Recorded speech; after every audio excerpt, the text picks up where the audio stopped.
Antes de comenzar este episodio, quiero invitarte a ver la miniserie Tus áreas invisibles, las cosas que dejaste de ver en el camino. Un programa que mis queridos amigos en Irradiate More han preparado para todos los que estamos enfrentando grandes desafíos en este 2020. Es un contenido especialmente creado para trabajar en esas áreas de nuestra vida que en lo ajetreado de nuestro día a día dejamos de ver. No te pierdas la oportunidad de trabajar de la mano del coach en alto rendimiento Marco Mejía en cómo vencer retos como la procrastinación, la complacencia y hasta el multitasking. Es completamente gratis, pero el cupo es limitado, así que regístrate ya en www.irradiatemore.com/DLC y regálate esta gran aventura.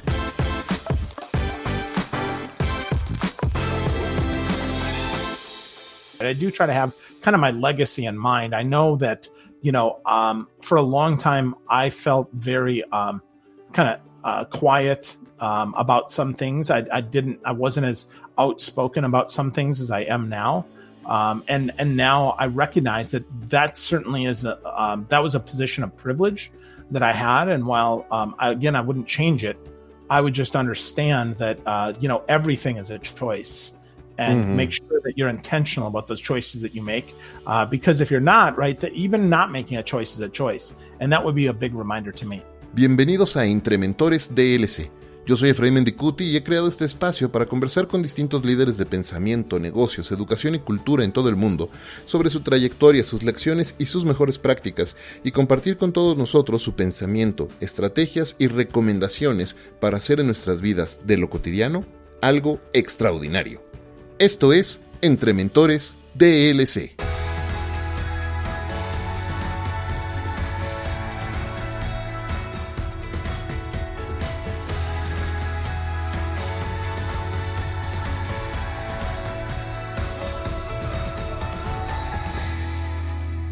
Con casi 30 años de experiencia en ventas y coaching, mi invitado hoy ha acumulado un sinfín de experiencias tan diversas como haber formado parte de la Marina de los Estados Unidos, ser autor de 5 libros, haber entrevistado a algunas de las más grandes mentes en ventas y marketing como Tim Sanders y Seth Godin, y haber sido reconocido y citado por publicaciones tan importantes como el Wall Street Journal y el Financial Times. Un verdadero líder de pensamiento en ventas y en servicio a clientes, es buscado con muchísima frecuencia como conferenciante y como coach para ayudar a cientos de organizaciones a reforzar sus procesos de ventas y en particular de social selling. Acompáñenme a aprender del presidente del National Speakers Association en Central Florida y el host del podcast Conversations with Phil, el extraordinario Phil Gerbyshak. Phil, my friend, after so many years, I am really happy to have you here in Entre Mentores DLC. Welcome. It is an honor to be with you, my friend. Thank you so much. It's we were talking before we started recording. It's how long has it been since we met with Age of Conversation? Like 12 years? 12 or 15 years, a long time. Yeah, for sure, a long time. And of course, we're connected through Drew McClellan, like Mr. Disney. So that's fun. Exactly.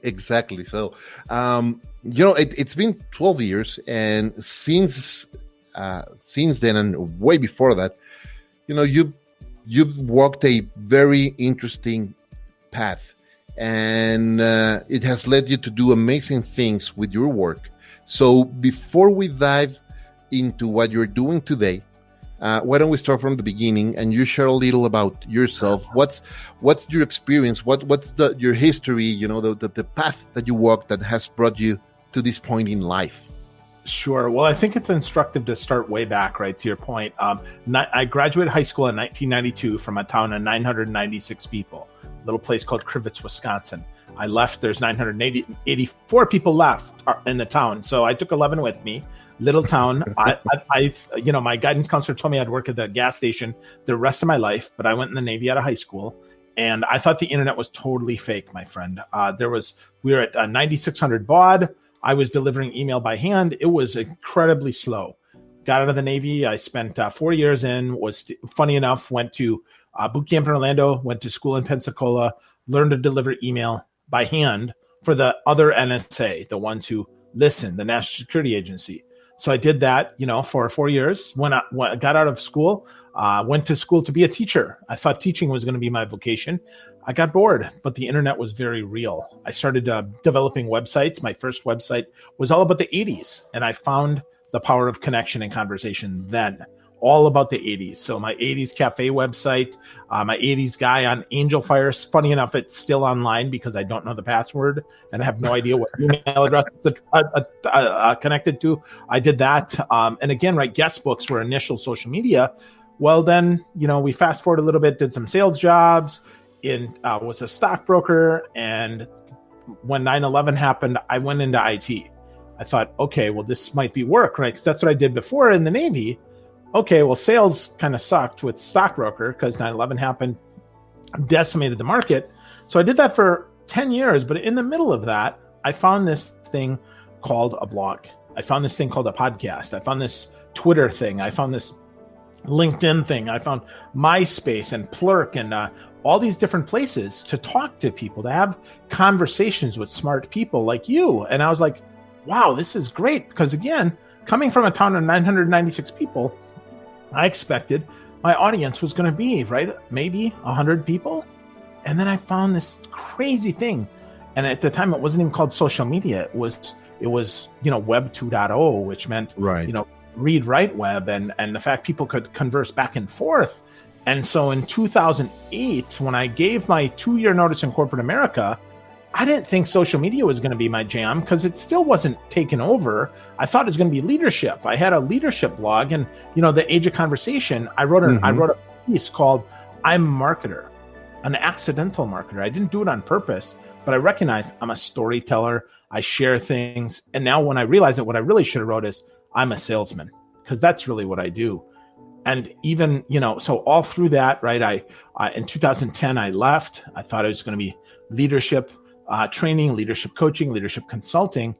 And frankly, there wasn't an appetite for that, but I knew how to use LinkedIn to get jobs for myself. I knew how to use Twitter to have conversation with people. I knew how to develop relationships. So I started teaching financial advisors. And I started teaching small businesses, started teaching other people on how they could use it. And I wasn't one of those folks who was all about, let's get to 10,000 Twitter followers. Let's get to 100,000, likes or shares or comments or anything like that. I was, how can we develop one relationship at a time that's going to be profitable? And so I was really different. I mean, a lot of my peers at the time, they were jamming on their Twitter profiles. Some would buy followers, some just got lucky and would get 100,000 people that would follow them. Some were some combination of the two. Some would spend hours on it, and me, I would spend time trying to develop one-on-one relationships, not scaling too big, but scaling big enough that I could support myself, that I could teach that. So working with those high value people. So that's really my background, man. It went from, education, delivering email by hand. And now, as you mentioned in the introduction, right, that now I'm the president of the other NSA, the ones who talk. So it's kind of funny how things work out. From listening to talking. Yeah. What a novel concept. So let me dive or double click in a couple of things that you just mentioned. Because I think this is really, really, really important. And you mentioned, the way that you were using, or you have been using, social media and social media platforms to build relationships, not necessarily to escalate the volume of the conversation and become really famous, but rather to build relationships. That's key. That's really important. And there's so many people out there trying to get, become these huge celebrities and have never-ending following, and as I tell my clients, anybody can become famous on social media if you do dumb enough stuff, right? But that's not necessarily the fame that you want to have. You really want to build relationships and add value to people, create something of value. And you've been doing that. You mentioned Twitter, you mentioned LinkedIn, but you also mentioned Web 2.0 before we even called this social media. And I think one of the advantages that folks like you have is that we've been part of this for a long time, and we've got to kind of evolve at the same time with the platforms and experiment with them. And there's so many platforms that perhaps you used to use way back when that don't even exist anymore, but that helped you learn. Why did you decide to focus on relationships and value instead of becoming famous? Sure. Well, so you hit on a big point that I really try to teach everyone, and that's value over volume, right? If you think of that in an equation, right? Value over volume. Mm-hmm. If it ends up being a 1-to-1, right? If you add as much value and as loud you are, you're not really valuable. You're just talking. So you have to add more value, right? Value over volume. And how's it been? Well, I mentioned there, I used Plurk. I was on MySpace. I played with Hipcast back when Hipcast was a platform, right? I had, Discuss in the comment section was a big social network for a long time. Not that it's not, nobody's using it now, but it's not the same. But what I learned, all of this, is I learned that conversation and the power of specificity is really important regardless of the platform. So that means specificity, one, who's my target audience? Who am I talking to? Who do I want to attract? I know, frankly, that I'm not looking for the fanboys and fangirls of people who want to be famous. Those people are not attracted to me. They're just not. It doesn't work. So that's the specificity of audience. Second, the specificity of time, right? How much time do I want to spend on this? I can tell you, I don't want to spend all day on social, and I don't want my clients to either, right? Anybody that I coach, anybody that I train, I want them to be finding ways to increase value. And that's often through the power of one-on-one conversations like we're having today. Mm-hmm. So every conversation is really valuable, that specificity. And third, and often most important, is the specificity of who you're not. What can you not do? And it's okay to share that. It's okay to say, you know what, if you're looking to get 100,000 Twitter followers, if you're looking to immediately go from zero with no plan to $1 million, well, I'm not your guy. I'm not going to make that kind of a splash. What I can do is I can help you double, right? In the next 90 days, I can help you double by creating process around some of the magic that you have. Absolutely, I can do that. I can help you, I can help you build something that's worth following. I can teach you how to add value. I can teach you, some of the technical stuff around a podcast, help you develop a good format. But frankly, if you're looking to go bananas, and go viral, whatever the heck that means, right? I'm not your guy. So I think those three specificities, I think, have helped me a lot. I love that. I in this era that we're living in, where everybody's expecting to have like instant results, like putting, a bag of popcorn into the microwave and get the results immediately. That people need to understand that building value and creating something that's really worth sharing with people out there takes time. Yeah. And speaking of time, through all these years, you become a very important thought leader around many subjects around social media, and you've put a lot of work on how to maximize our presence on LinkedIn as well. Yeah. And you just mentioned this, like not only to get a job, but actually to learn to build value and do social selling. And I know that a lot of people that are listening to us, they want to understand what this is. What is social selling? Because we keep hearing this concept everywhere, but what exactly is social selling, and how can someone like an entrepreneur start working on that front? Sure. Well, first, I think social selling is a misnomer, and that is, it's not really selling. It's really being social with intention. And I think that's really important. So as I develop relationships, right, it's intentional. So what does that mean? That means, again, like I mentioned, right, your target audience, who am I talking to? Who can I serve best? Who do I not serve? Right, both of those. What value do I have? And then displaying that frequently. So, if you're quiet on LinkedIn is probably not going to be a great platform for you. And I'm not talking about posting every day. Let me be really clear. I recommend, posting 2, maybe 3 times a week. But what I do recommend you do instead is you go out and you have conversations with other people. You go comment on other people's posts. I recommend that you invest, 50 cents a week in your LinkedIn network. So 50 cents a week, that's, you give your 2 cents 25 times.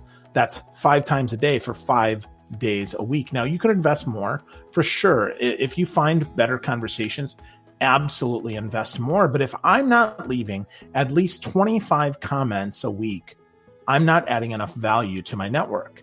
Now, some of those are people that I don't know, right? People that I want to seek out, people that I want to have conversations with, people that maybe, if they're aware of me enough, that they might accept a connection request, that then we might see if there's some value that I can bring to them beyond LinkedIn. So when you social sell, you have to know who your audience is, what your value is, and then be really intentional about having those conversations. And as you look at it, right, every notification is a gift. So today, for instance, it might be your birthday. And the only reason I'd know that on LinkedIn is if I first share my birthday. So that's key, right? And I've talked about this before. This is really important, right? Connection starts with happy birthday or any notification really on LinkedIn. So I see it's someone's birthday. I see it's your birthday. And many people will just, they'll do the default. They'll just do happy birthday or HBD. Well, that's stupid. That doesn't develop anything here. Instead, I want to encourage you, if you can, pick up the phone, call them, wish them a happy birthday. Don't try to sell them. Let me be clear. Be social. So I wish you a happy birthday. I had this, someone that I talked to this morning, actually, his birthday was 5 days ago. What did you do for your birthday? How was your birthday? He told me that he loved the fact that he got to have dinner with his family. He got to have dinner with his family, and that meant that he got fried chicken, which is his favorite meal, which he tries to never eat.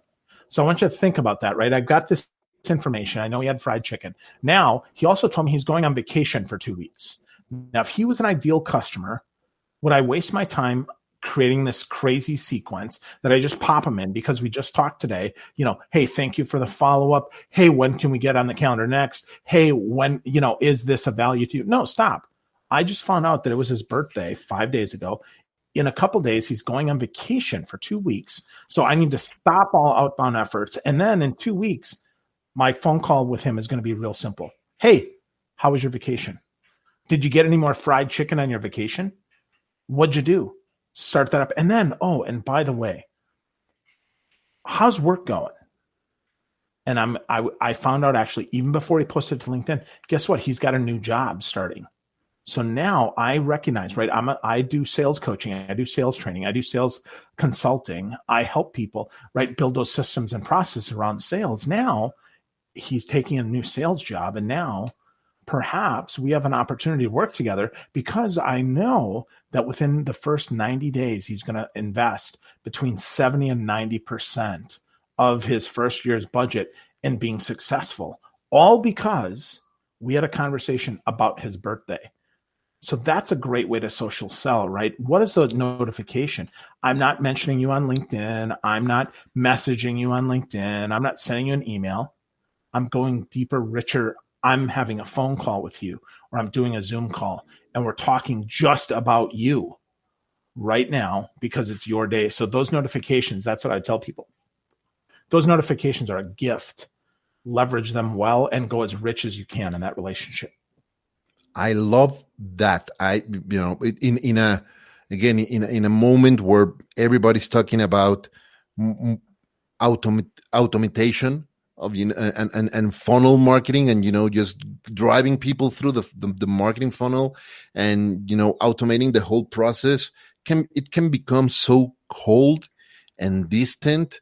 And one of the things that I keep telling my clients and my team is, people like to do business with the people they like. That's a truth that will not change.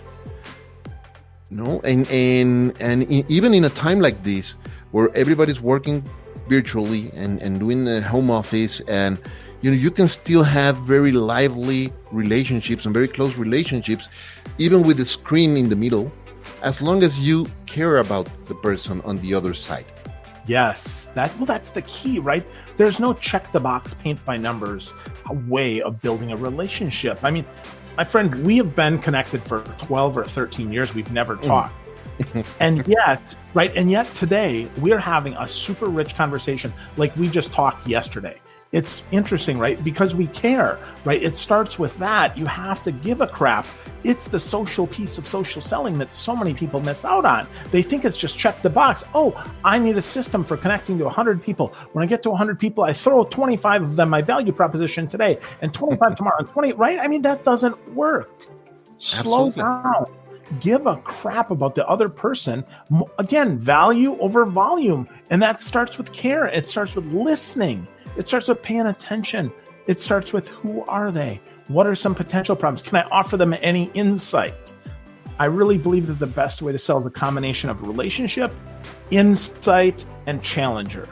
That's the best way to sell, right? Because I might not know everything, right? But that relationship, I'm going to be curious. I'm going to ask you some questions. I'm going to learn about you. Not stuff I should see on your LinkedIn profile or on your website. Stuff that, so what's really going on? What's really happening now? Not in a fake way again, but in a concerned way. So I got that insight. If I have my target identified, if I know who I serve best, now I've talked to 100, 1,000, 5 million of those people. And now I've got some insight. I can share some stuff that is there, or even 10 people, right? Hey, this week I talked to 10 other business owners. Here's what they told me. Are you interested in learning more? Let's have a conversation about that because maybe that'll help you. And then again, challenger, right? Hey, you know what? I'm not seeing that that's true, right? You might think that's true, but I'm not seeing that. Now, again, none of that is fake. You can't just put that on a piece of paper and say, yep, I did those 3 things, Phil, and that didn't result in a sale. That's not what I'm talking about. It's nuanced, right? I think sales is more art than it is science. And by that, I mean it's more nuanced than it is just check the box and do these 3 things. Absolutely. Absolutely. I completely agree with you 100%. And one of the things that I think that companies need to start understanding, doesn't matter if it's a Fortune 500 or if it is a small business operated by one person. One thing that we have to understand is that people who belong in organizations can become our very own influencers. Can become, and I was talking to Neil Schaefer the other day, and we were discussing precisely this. He just launched this new book, Age of Influence, and in it he talks about different types of influencers, the celebrity, from celebrities to micro influencers to what he's calling today employee influencers. And I really like that concept. It's hard to teach that to our teams, no, especially when we have the quota. We're all, we all have to deliver on a quota every quarter or every week or whatnot, no, and people can get confused with that. Like people can really, lose sight of the relationships that they're sacrificing to get to a certain number, right? So how do you deal with that? You've been coaching sales teams for a long time. How did you deal with that? The necessity of meeting the quota with the long-term vision of building long-term valuable relationships. Sure. So, well, first it starts with your sales culture. You have to have a sales culture that people want to work in. It has to be a culture that people want to work in. And that being said, different people want to work in different cultures, but it has to be clearly defined. If you've got a cutthroat culture, it's okay. I'm not telling you that any culture is better or worse than the other, but then you hire people that are hyper competitive people that want to work there.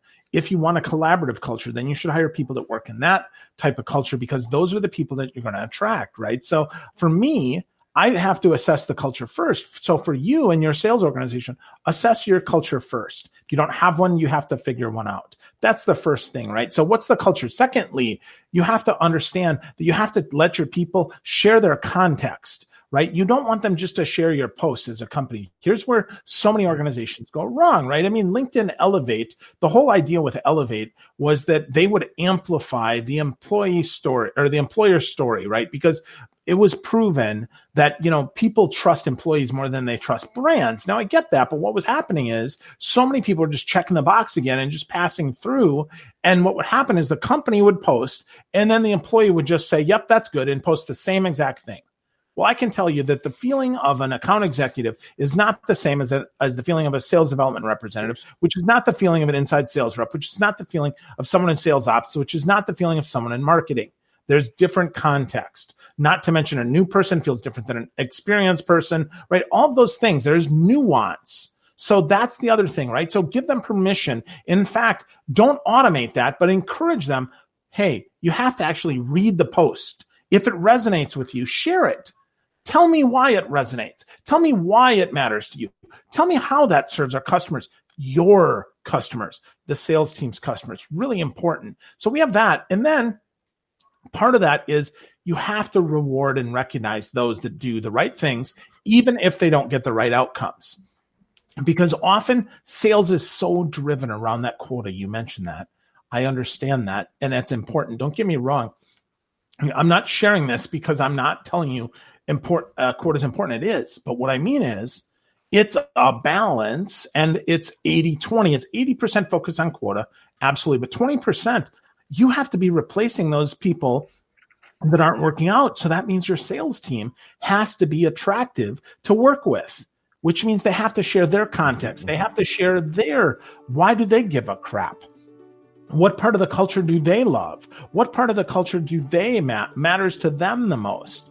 And share that, right? So if some of the people, they're really proud of the company's innovations. Okay, well, every time the company does something innovative, they share that and they beam with pride.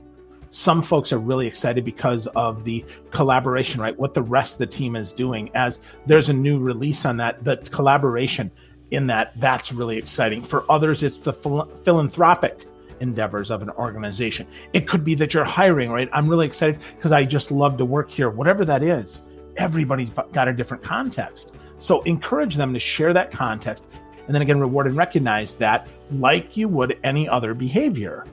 So acknowledge that, right? So let me give you a quick acronym for you as we think about that to recognize real quick, right? So the acronym is MUST, M-U-S-T, okay? M is for meaningful and full of meaning. Meaningful and full of meaning. What does that mean? That means that I take the time to connect what you did to the overall mission, and I do it in a heartfelt way, not a check the box way. And whenever I can, I try to get the highest level executive possible to do that actually knows the person, that actually knows that result. So that could be the chief sales officer, it could be the chief revenue officer, it could be a VP of sales, it could be a regional director, it could be a sales manager, it doesn't matter, whatever the highest level is. So meaningful, full of meaning. Second, unique. Unique is really important. Unique to the individual. If the person that you're going to recognize is not a fan of Starbucks coffee, and you get them a Starbucks gift certificate, they're going to laugh in your face. They are. Absolutely. Right? But and how do I know? Because I made this mistake. When I was a sales leader, when I was leading teams, I have screwed this up before. Sometimes I just assume that everybody's like me and everybody drinks a gallon of coffee a day. They don't. Instead, it's got to be unique. So what do I find out? I ask, hey, what would be a great way to recognize you? You know, when you do the great work that I'm hiring you to do, what's the best way to recognize you? And I often will ask that even at the interview. Because again, I want to see if it's a cultural fit. I find that out, right? Then every time that you do the right things, I try to contribute something that gets you there, right? So that's unique. Second is specific. What's the specific behavior? What's the specific thing? What is exactly what that person did? Not just, hey, you did a really great job, but what exactly did they do? Specific as possible. Again, I've seen this. Sometimes we bring in too high level of an executive that has no clue. And they're like, yeah, hey, I heard you did a really great job on XYZ project. That doesn't work. I've tried that, right? I used to bring the CEO in to congratulate my team because I thought, hey, yeah, the CEO. Well, the CEO didn't know what the heck my team did even. That didn't work. Now, over time, I would bring the CEO in and help the CEO gain a better appreciation for what happened. But that took time, and only because I fumbled did that work eventually. But listen, specific is better, okay? And last but not least, the T. It's timely. It's got to be timely. I don't remember what I had for breakfast Monday. I don't remember a sales call that I had 10 minutes ago. That's a little bit of an exaggeration. I do, but I don't remember the one that I had in January. And so many times we wait till the end of the month or the end of a quarter to actually recognize. Don't do that. If you can, try to recognize same day. If you can't do same day, at least do same week. Because people don't remember, especially salespeople. I mean, think about it. If your average salesperson makes 50 calls a day, 250 dials in a week, and you're picking out one that was exceptional for a behavior, not even for an outcome, not even for the one that closed the deal, they're not going to remember that crap. There's no chance. So be timely, right? Same day if you can, same week is okay too. And then if we wrap that around one last piece, and this is the icing on the cake, you got to get excited about it. You got to be excited as the sales leader. You got to get your team jacked about this because this is a big freaking deal. So if you got meaningful, you got unique, you got specific, you got timely, and you're excited, you stand a much better chance of getting that repeated. Because even if your team isn't as excitable as you are, the fact that you're excited, that energy will transfer and your team will perform better. And as you do that, then, of course, you celebrate the quota, you celebrate the closed deals, you celebrate the dials, you celebrate the effort all the way around, right? You celebrate that behavior, but you have to include in that 20% the behaviors that you want that contribute to your sales culture in that must way, and that'll work way better for you. Couldn't agree more. It's all about, and I really like how you put it, rewarding the right behavior. That's what we want to do. That's what, because you can have a top performer, by the way, and you can have one of your top sellers being a huge a-hole anyway. Yeah, and that's not healthy for the team. Like you can have the person who's selling like 50% of your quota, and if that person doesn't have the right behavior and doesn't hold up the same company values and the same team values, that will hurt a lot more in the long run. Not even in the long run, in the short run. People will start leaving very fast. Anyway, speaking about ups and downs, with all the things that you've done in your life, from one NSA to the other NSA, and everything that you've learned and all the experiences that you had, if Doc Brown were to show up in his DeLorean at your doorstep and he would hand you the keys to the DeLorean, to what point in time in your life would you travel back or forward to tell you or ask you what? Ooh, so that's a good question. Well, I got in a car accident when I was 16 years old, the day I got my driver's license. I had a 1982, it was actually my uncle's. I was driving a 1982 Ford Mustang GT Turbo, beautiful car, silver, great car, and I wrecked it. I was doing 130 miles an hour down a gravel road. And I would ask myself right then, I would say, what are you trying to do here? What's your real outcome here? Now, I don't know that I'd change it, my friend. I don't, because I'm very happy where I am, but I absolutely would at least take another beat and think about what I was trying to do. Because I'll tell you, that day changed the trajectory of my life, because that the rest of the year, I couldn't take any of my finals. So my grade point dropped half a point. It likely cost me a ton of scholarships. It made it so that I couldn't go to college right out of high school. I went in the Navy out of high school instead of that. So again, I wouldn't change it, but I know that was an inflection point, and I'd at least want to see, like, what the heck was this guy thinking? And Phil, young 16-year-old Phil, take another beat and think about that. What are you trying to prove here, buddy? For who? And it might not be what you thought it was, because I'll tell you, to this day, I don't know what the heck I was thinking. So I'd really like to know. What about forward? Would you travel forward? Is there something that you would like to ask, Phil, in 15 years? Yeah, well, maybe, right? Like, so what really, I'd like to see what really mattered. What things did I do that actually made a difference? What things are lasting? What things were temporary? I'd like to see what that was. And as we look back, right, what photographs did I take? And more importantly, maybe what photographs did I not take? Like, what did I miss? Because I was busy just, taking pictures or busy being part of something that wasn't really that valuable. I can tell you from a money perspective, right? I'm sure that I've made plenty of bad choices that have resulted in plenty of bad things. I certainly am far from perfect. And I'd probably ask like, okay, so now in the totality, now that I'm, in 15 years, I'll be 60 plus years old. At age 60, what did you do at age 45 that made a difference? What inflection points were there? What things did you turn down? What things did you say yes to? What could have happened here? That's what I'd probably ask myself. And again, I don't know that I'll ever, that I'll change anything. But I do try to begin with that end in mind, right? I do try to have kind of my legacy in mind. I know that, for a long time, I felt very kind of quiet about some things. I wasn't as outspoken about some things as I am now. And now I recognize that certainly is that was a position of privilege that I had. And while I wouldn't change it, I would just understand that everything is a choice, and make sure that you're intentional about those choices that you make. Because if you're not, right, that even not making a choice is a choice, and that would be a big reminder to me.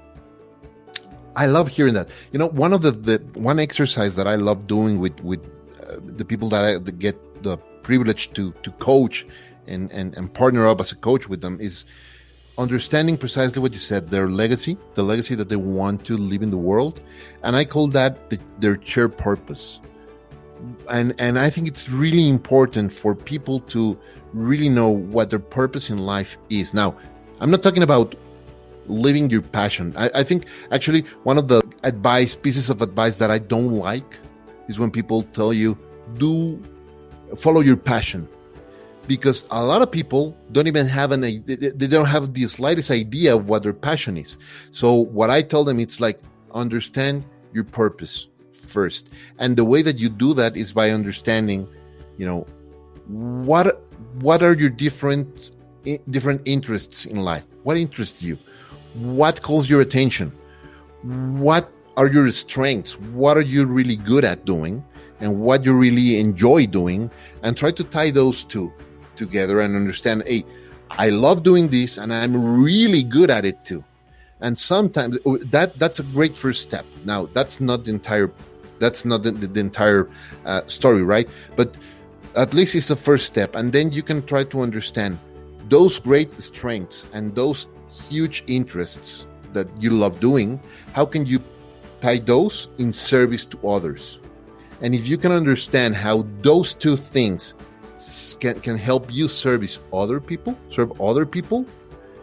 and how other people will benefit from that work that you're doing, then in that intersection, you will find that shared purpose. Yeah, I love that. I think that's important, right? I mean, Steve Farber, that's his big quote, right? Do what you love in the service of those who love what you do. Really powerful stuff, right? Love is Just Damn Good Business is his latest book, and he's all about that, right? Farber, he finally, he kind of unlocked that, and he quantified that with his research too. If we can find that out, I love your point about the service of others, because that's often the miss, right? That's often where we flub up. That's often where we forget. We have to be serving others, not ourselves, because even if that other is like, if we take it really small, it could be our family, right? That's why we're doing exactly. That. Yeah. We have to have a bigger purpose than just to make money or just to serve ourselves. And I'll tell you, as someone who was, who's pretty selfish for a lot of his life, that's something that I've certainly learned, is that the more you can serve others, the bigger the impact you can have. And honestly, the more fun it is. Absolutely. And one thing that I want to double click on what you just said is that when you're thinking about how to serve others, doesn't mean that you have to become, Mahatma Gandhi and serve millions. You can just serve your family, your community, your team at work. Like, if your mindset is that of serving others, doesn't matter if it's 1, 2, 3 people or 100 or 100 million. You're serving others and you're fulfilling a purpose, and that makes a huge difference in life.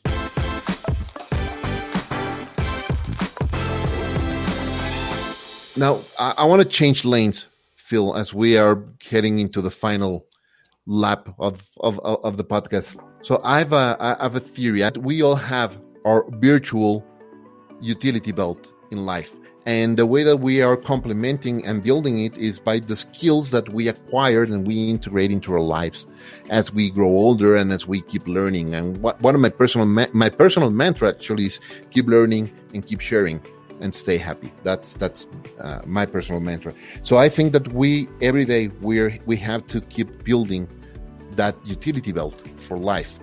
What are the skills that in the last, 15 years have become key for you and that you've integrated into your life that really serve you, help others now?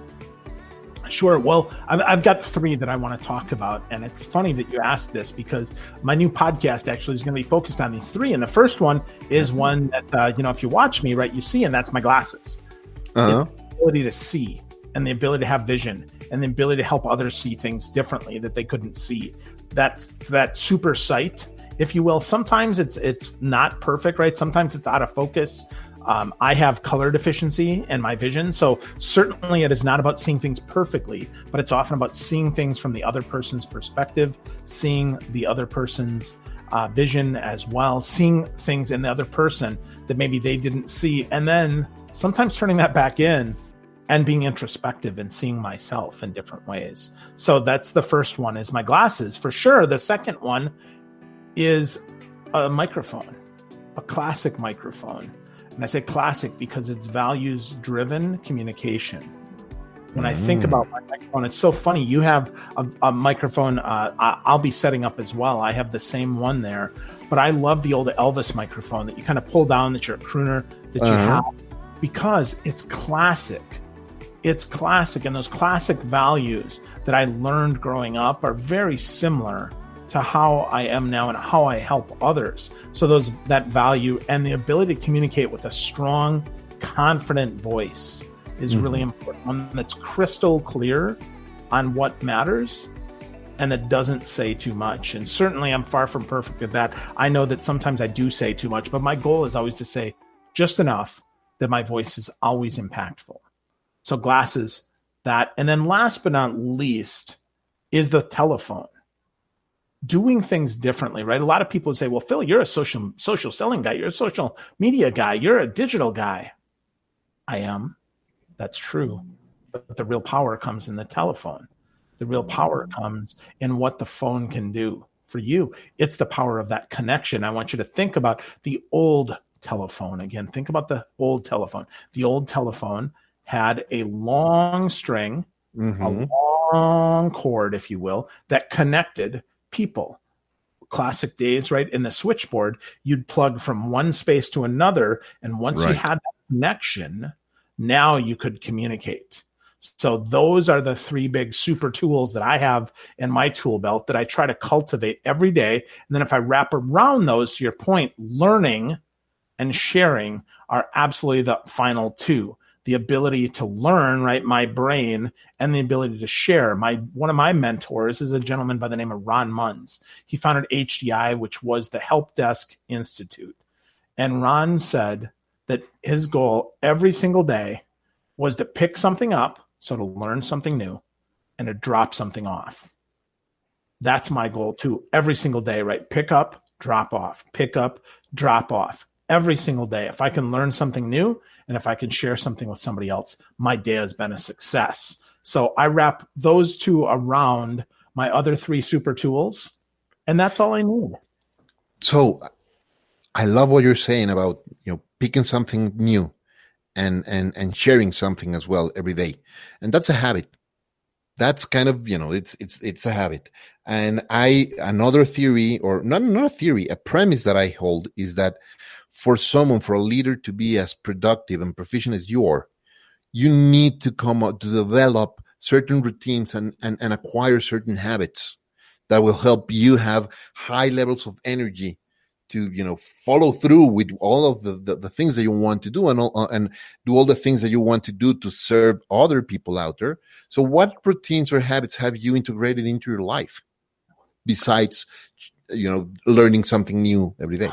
Yeah. Well, one of the big things that I do is I try to only set 25 and 50-minute meetings.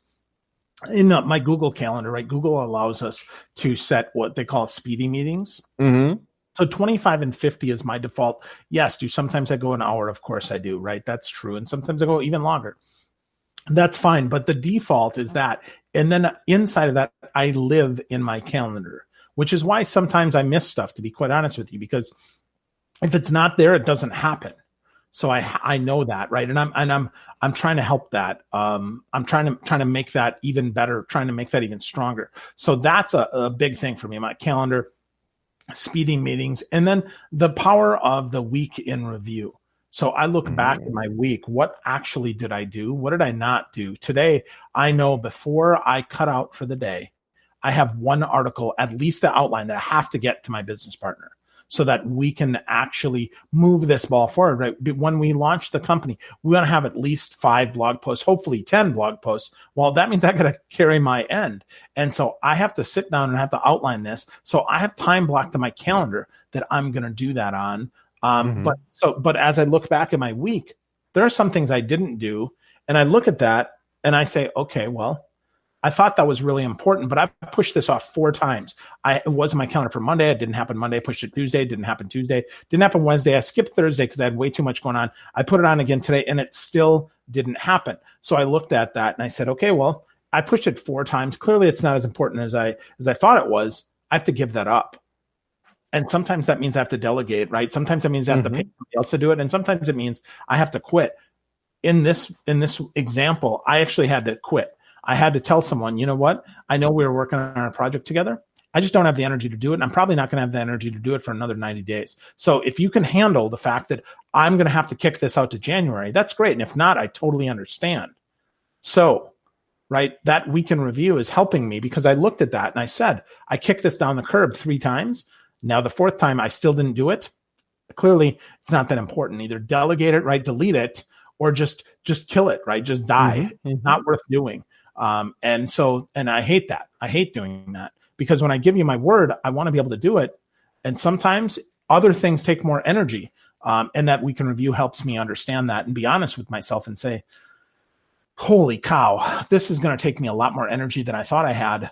Maybe it's not the right time, or maybe it's just not the right thing, right? To that point that I shared before. If I'm not energetic about it, I'm probably not going to do it.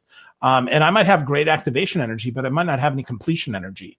So that might be where sometimes you have to slug through. Absolutely. There are things that I don't love to do that I need to do. But there are things that as I look at that week in review, I say, well, that just took me a lot more energy. Forget it. I'm not going to do that next week. Maybe I'm going to find a way to outsource that, or find a way to maybe trade with someone that is better at that than I am. That's really good advice. And it's really tough to be honest with oneself and say, hey, this is not really going to happen. You have to ask why and decide whether to push it or whether to delete it completely. So, Phil, before we move to the last question, where can people listening to us follow you and connect with you? So, well, find me on LinkedIn. It's really the best way. If you can spell Gerbyshak, you can find me. It's Gerbyshak. There's me with a bunch of connections. I think my brother Paul has 7. So it's Phil Gerbyshak, not Paul. If you see someone out there that doesn't even have a profile picture, that's not me. So pick me up. I'm the guy with the orange glasses. The orange glasses. I was going to say that. Yeah. Okay. So, Phil, last question. The whole premise of this show is to share with people who listen to us how leaders like you turn the day-to-day into something extraordinary. So how do you turn your day-to-day into something extraordinary? Well, I think the first is I find people to surround myself with, like you, that are way smarter than me, that I can spend time with. It's really important. That's the first thing, because I think anything that you do in a closet by yourself is never going to be as extraordinary as it could be if you share it with others. That's the first thing.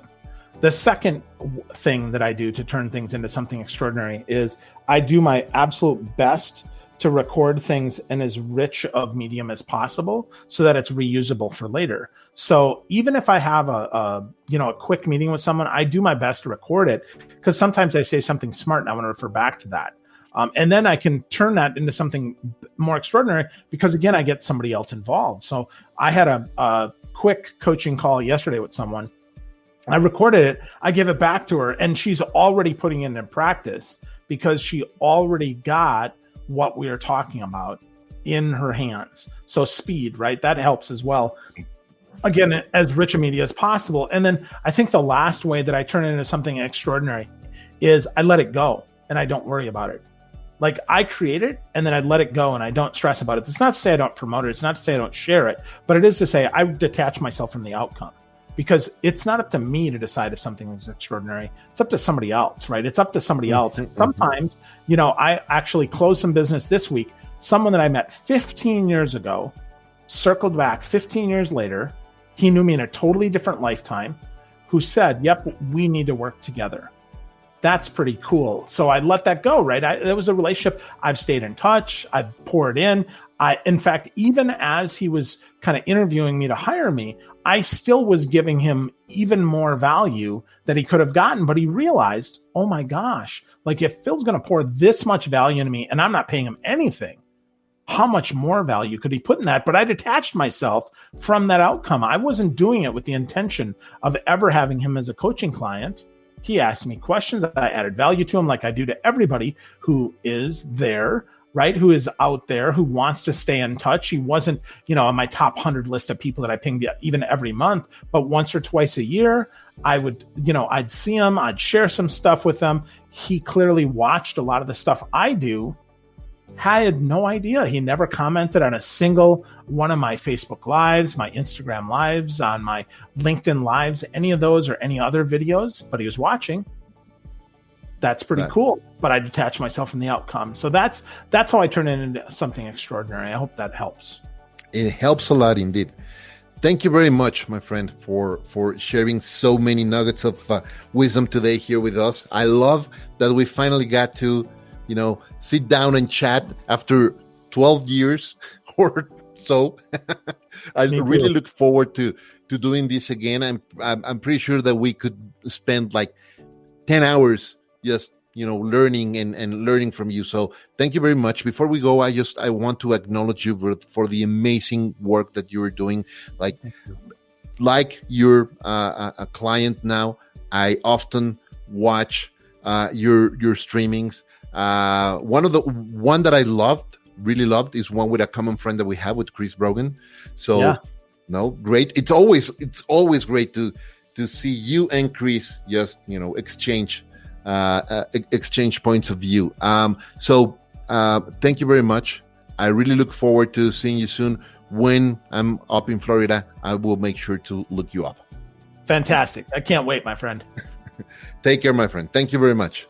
Y muchas gracias también a todos ustedes por escucharnos en este episodio de Entre Mentores DLC. Recuerden suscribirse y compartir este y todos los episodios de Entre Mentores DLC, porque estoy seguro que entre sus amigos, familiares y colegas hay por lo menos una persona que se puede beneficiar muchísimo de las historias y consejos que grandes mentores como nuestros invitados el día de hoy tienen que compartir.